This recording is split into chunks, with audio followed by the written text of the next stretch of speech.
Every fabric has a right side or face side and a wrong side, back side. Generally, when you cut your fabrics, often you need to cut two because there is a left and right side to most things. When cutting patterns that call for two pieces, the face side should be together so that the pieces mirror each other once they're cut. This is called face to face. If you have a pattern that asks for you to cut just one, usually that means you cut with the face side up, unless the pattern says otherwise.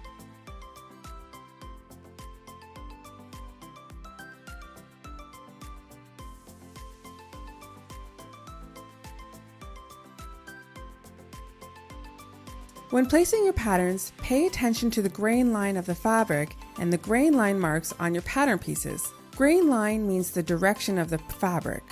Straight grain means it's parallel to the selvage or edge of the fabric. If fabric is limited and you're desperate to make the patterns fit on the fabric, it's usually okay to take something that is straight grain and turn it 90-degree angles so the grain marks are now perpendicular to the selvage and not parallel. But do not turn the pattern piece, however, if your fabric has a one-way stretch, a nap direction, or a one-way print or artwork. Also, do not turn your pattern piece if it is bias cut. This means that the grain line is a 45-degree angle to the selvage. The way to cut this out is to turn your pattern piece until the grain line mark on the pattern is in line with the selvage, but the pattern piece itself is actually 45-degree angles. A bias cut pattern piece must remain as a bias cut because it needs the added stretch that occurs with a 45-degree angle cross grain.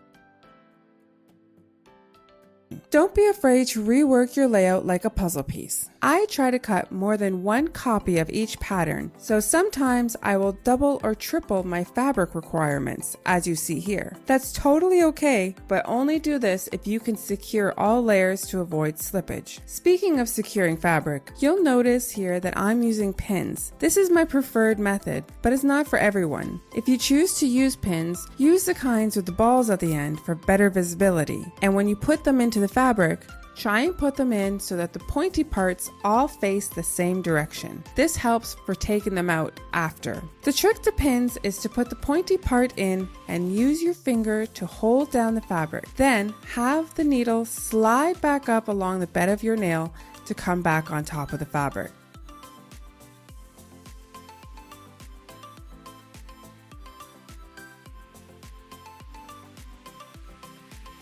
Let's say you don't have pins or you just don't like to use them. In that case, pre-cut your pattern notches.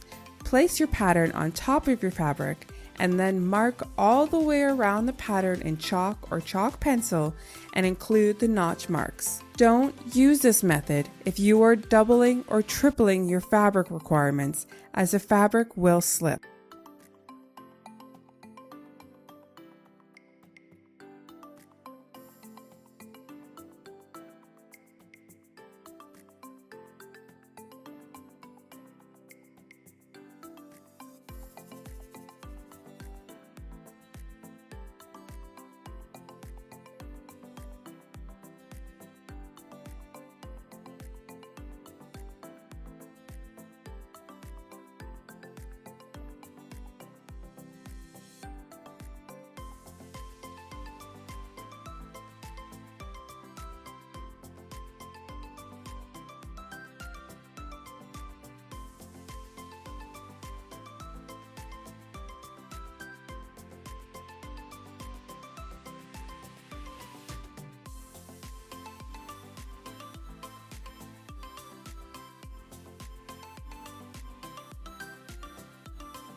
Once everything is cut out, go all the way around each piece and start clipping your notch marks.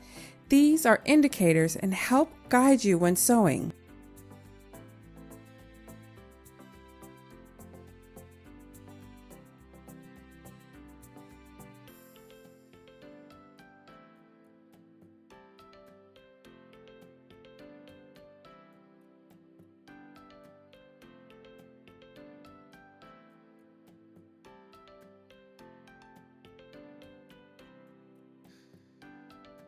You'll notice some pieces have dots. These are called drill holes and are indicators, like notches, but they're not near any seams. They're mostly used for when applying something on top of something else, like a pocket.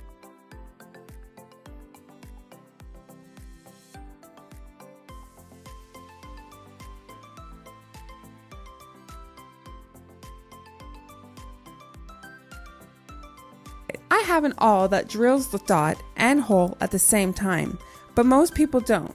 So what you need to do is pre-cut the drill holes and mark them on the fabric directly with chalk or pencil.